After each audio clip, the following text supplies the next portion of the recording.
नमस्कार, news 18 prime में आप सबका बहुत बहुत स्वागत है। मैं हूं आपके साथ प्रियंका राय। बुलेटिन में बात होगी महाराष्ट्र संकट की, जिसकी रणनीति गुवाहाटी में तय हो रही है।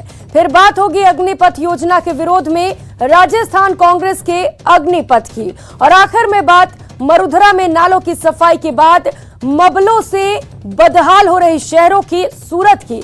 इन खबरों के साथ और भी खबरों पर विस्तार से करेंगे बात, लेकिन सबसे पहले एक नजर प्राइम 25 पर। बागी शिवसेना नेता एकनाथ शिंदे के पास विधायकों का समर्थन बढ़ता जा रहा है। शिंदे गुवाहाटी के रेडिसन ब्लू होटल में अपने समर्थक शिवसेना विधायकों के साथ ठहरे हैं। इसके अलावा मुंबई में भी उनके समर्थन में कुछ विधायक हैं। वहीं इसी बीच खबर आ रही है कि 4 विधायक और शिंदे के गुट से जुड़ गए हैं। महाराष्ट्र में सत्तारूढ़ शिवसेना में बड़ी टूट के बाद सियासी संकट गहरा गया है।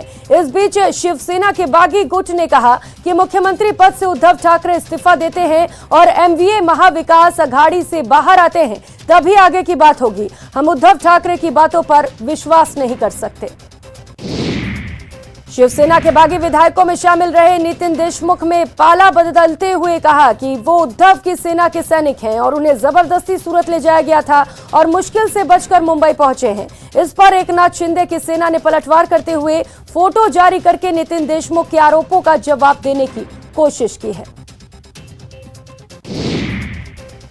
एनसीपी नेता और महाराष्ट्र के डिप्टी सीएम अजीत पवार ने कहा है कि सरकार को बचाना तीनों दलों एनसीपी, कांग्रेस और शिवसेना की जिम्मेदारी है। संजय राउत ही जानते हैं कि उन्होंने ऐसा बयान क्यों दिया। शिवसेना एमवीए से बाहर निकलने पर विचार कर रही है। हम अंत तक उद्धव ठाकरे जी के साथ खड़े रहेंगे। हम मौजूदा राजनीतिक स्थिति पर नजर रख रहे हैं।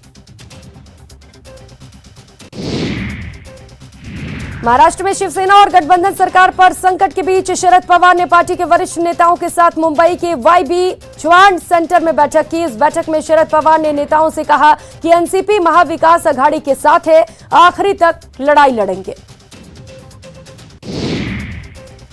अपने तीखे तेवरों के लिए मशहूर पश्चिम बंगाल की मुख्यमंत्री ममता बनर्जी ने महाराष्ट्र के सियासी संकट पर बीजेपी को आड़े हाथों लिया। ममता ने कहा कि वे महाराष्ट्र के बगावती विधायकों को पश्चिम बंगाल भेज दें, हम उनकी अच्छी खातिरदारी करेंगे।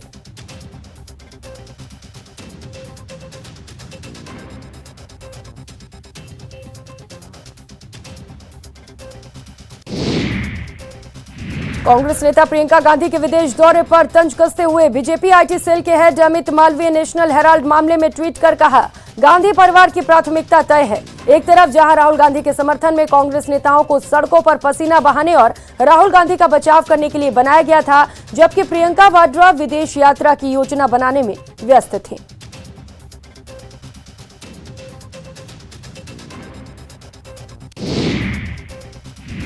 अन्ना द्रमुक के समन्वयक और पूर्व डिप्टी सीएम ओ पन्नीरसेल्वम पर आज पार्टी के आम परिषद की बैठक में बोतलें फेंकी गई।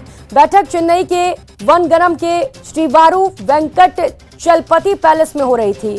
पन्नीरसेल्वम बैठक में उनके प्रतिद्वंदी और संयुक्त संयोजक के पलानीस्वामी के पक्ष जानने के लिए के बाद बैठक छोड़कर चले गए।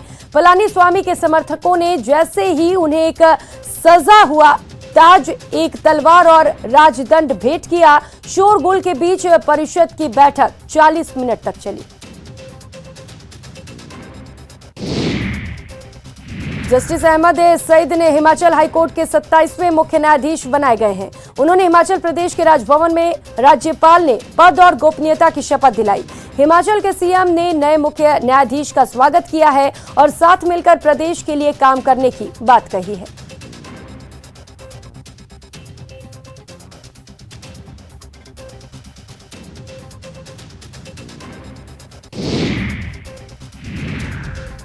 एनडीए की राष्ट्रपति पद की उम्मीदवार द्रौपदी मुर्मू 24 जून को नामांकन करेंगी। नामांकन के दौरान प्रधानमंत्री नरेंद्र मोदी, अमित शाह, यूपी सीएम योगी आदित्यनाथ भी मौजूद रहेंगे। एनडीए की राष्ट्रपति पद की उम्मीदवार द्रौपदी मुर्मू ने दिल्ली में बीजेपी अध्यक्ष जेपी नड्डा से मुलाकात की। द्रौपदी मुर्मू ने दिल्ली पहुंचकर केंद्रीय गृह मंत्री अमित शाह से भी मुलाकात की। इस दौरान अमित शाह ने उन्हें अंग वस्त्र देकर उनका स्वागत किया। प्रधानमंत्री नरेंद्र मोदी ने आज वाणिज्य और उद्योग मंत्रालय के नए परिसर वाणिज्य भवन और निर्यात पोर्टल का उद्घाटन किया। इस मौके पर केंद्रीय वाणिज्य मंत्री पीयूष गोयल भी मौजूद रहे। नए वाणिज्य भवन का शुभारंभ पर आयोजित कार्यक्रम को पीएम मोदी ने संबोधित किया और बताया कि चुनौतियों के बावजूद पिछले साल देश को 50 लाख करोड़ का निर्यात किया गया और इसमें वोकल फॉर लोकल अभियान का काफी योगदान रहा। कांग्रेस वर्किंग कमेटी के मेंबर कुमारी शैलजा और अभिषेक मनु सिंघवी बनाए गए। राजस्थान के सीडब्ल्यूसी सदस्यों की संख्या बढ़ गई है। अभिषेक मनु सिंघवी को नया सदस्य बनाया गया है। अब राजस्थान से 2 सदस्य हो गए। पहले से ही रघुवीर सिंह मीना सीडब्ल्यूसी मेंबर है। कांग्रेस के पूर्व नेता संजय गांधी की 42वीं पुण्यतिथि के मौके पर उनके पुत्र वरुण गांधी और पत्नी मेनका गांधी ने उन्हें श्रद्धांजलि दी। दोनों ने आज सुबह दिल्ली स्थित समाधि स्थल पर जाकर पूर्व कांग्रेस नेता को श्रद्धा सुमन अर्पित किए। अग्निपथ योजना को लेकर मरोदरा में बवाल जारी है। योजना के खिलाफ यूथ कांग्रेस ने मोर्चा खोला। कोटा में कलेक्ट्रेट के बाहर जमकर हंगामा किया। बांसवाड़ा में पुतला भी फूका। 27 जून को प्रदेश भर में आंदोलन की तैयारी है।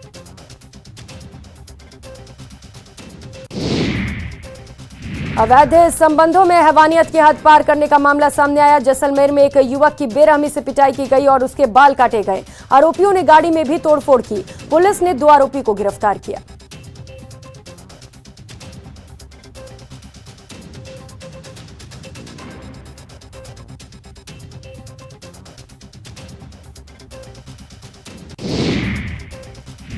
जोधपुर में मॉडल से 3 साल तक गैंगरेप करने की सनसनीखेज वारदात सामने आई। घटना में फोटोग्राफर ने शादी का झांसा देकर मॉडल से घिनौनी वारदात को अंजाम दिया। पुलिस ने मामला दर्ज कर लिया है।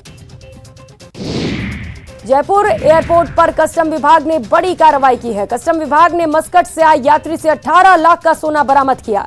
मीट कटर मशीन में छिपाकर सोना लाया गया था। ट्रिपल तलाक मामले में अजमेर पीसीपीएनडीटी कोर्ट का अहम फैसला। भरण पोषण के लिए पीड़िता को दोषी को हर महीने देना होगा 5,000। राजस्थान में इस तरह का पहला मामला। इंदौर के सिमरोल थाना इलाके के भेरू घाट पर बस पलट गई और कई फीट गहरी खाई में गिर गई। इस हादसे में 6 लोगों की मौत की खबर है, जबकि 20 से ज्यादा लोग जख्मी हैं। जख्मी लोगों को इलाज के लिए अस्पताल में भर्ती कराया गया है। उधर मरीजों को अस्पताल लाने के लिए 12 से ज्यादा एम्बुलेंस और अन्य गाड़ियों को लगाया गया। शव भी एमवाई अस्पताल पहुंचाए गए हैं। दिल्ली के रोहिणी के बुद्ध विहार थाना क्षेत्र में एक इमारत में आग लग गई। घटना के बाद मौके पर दमकल की 8 गाड़ियां मौके पर पहुंची और कड़ी मशक्कत के बाद आग पर काबू पाया। एहतियात के तौर पर स्थानीय लोगों को वहां से हटा दिया गया था। नेशनल टेस्टिंग एजेंसी ने अंडर ग्रेजुएट कोर्स में एडमिशन के लिए कॉमन यूनिवर्सिटी एंट्रेंस टेस्ट की परीक्षा की तारीखों का ऐलान कर दिया है। एनटीए 15 जुलाई से CUET यूजी 2022 एंट्रेंस एग्जाम का आयोजन करेगा। एंट्रेंस एग्जाम 10 अगस्त 2022 तक चलेंगे। वडोदरा महिला पुलिस की एक अच्छी पहल देखने को मिली। वडोदरा की शी टीम पेट्रोलिंग के लिए ई-बाइक का इस्तेमाल कर रही है। डिप्टी एसपी राधिका बराई का कहना है कि भीड़-भाड़ वाली जगहों पर कार नहीं जा पाती, इसके लिए ई-बाइक का इस्तेमाल कर रहे हैं।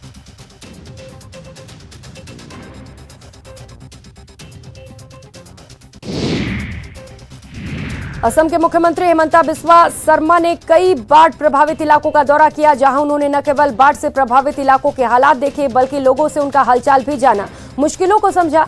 सीएम हिमंता ने रेलवे के इंजन और बोट में भी सफर करने से गुरेज नहीं किया ताकि वे अपने लोगों से मिल सके।